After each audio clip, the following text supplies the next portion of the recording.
Good morning, children. I welcome you once again with a new topic. Yes, today our topic is time. Children, what do you understand by time? Yes, time refers to the past, the present, and the future. So, time is better studied using clocks. So, now let's see. With the help of clock, we are going to understand time much better. So, now let's see. Children, you will see 12 numbers on the face of a clock. So we can tell the clock dial is divided into 12 equal parts. Like 1, 2, 3, 4 and up to 12. It has 3 hands.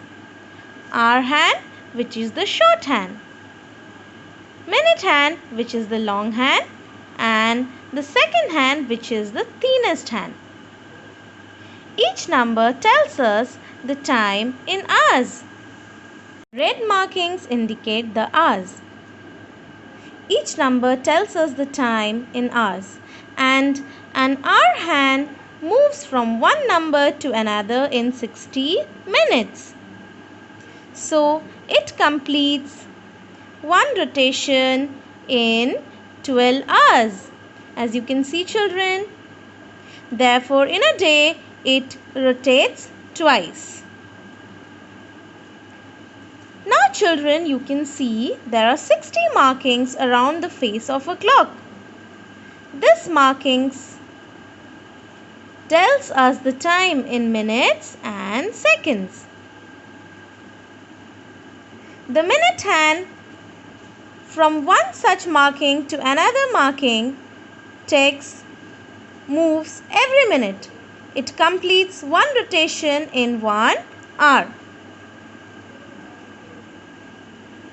Second hands move from one marking to another every second. It completes one rotation in 1 minute.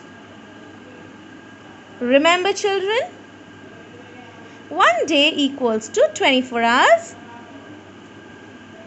1 hour is equal to 60 minutes and 1 minute is equal to 60 seconds. Now, come, let's learn how to read and write time, children. As you all can see, the time in the clock. The hour hand is on 8 and the minute hand is on 12. So, we read it as 8 o'clock and write it as 8:00 or 8 o'clock. Now, let us learn some more examples based on full hour or o'clock time. So, let us learn again.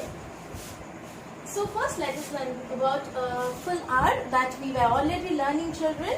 For example, let's take another example. Suppose it is 3 o'clock. So how to do it, children? 3 o'clock. So the short hand, or we can tell it as the hour hand, will be at 3 and the minute hand will be at 12. So this refers to 3 o'clock, or we can tell it otherwise as 3:00. Okay, let us take now another example.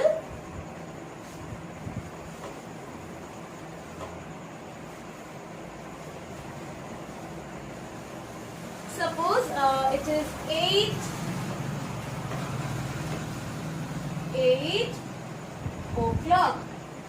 So how are we going to do this, children?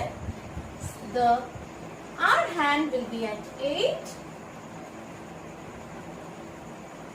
and the minute hand will be at 12. Okay, here you can see this is the short hand and this is the long hand. So we otherwise write it as 8:00. Okay, so this is it. This is how we read as a full hour or o'clock time. Now let us move on to something new, that is half hour or half past time, children. Half hour. Okay. So basically half. 12 half is 6 children. So this normally we are telling it half because of that only, because the half of 12 is 6 children. So when the time is given in half hours, the minute hand is at 6.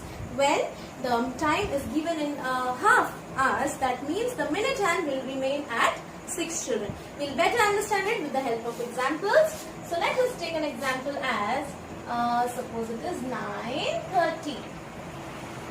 So 9, that means the hour hand. So let us draw the hour hand, that is, it is at 9.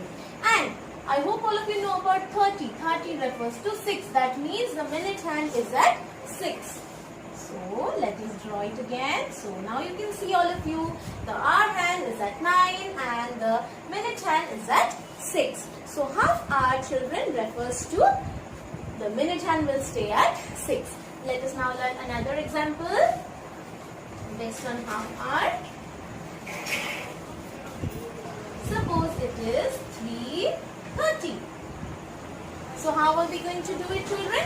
So the hour hand, as I said you, this is the hour hand. Hour hand will stay at 3 and the minute hand, the minute hand will stay at 6. Okay. So this is basically, we refer to 3:30 and otherwise we write it as half past 3.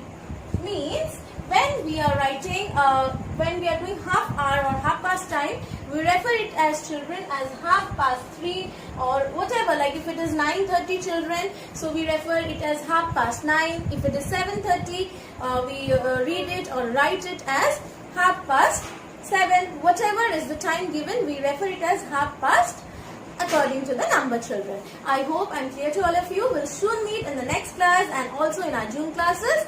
Till then, thank you all of you. Bye and take care.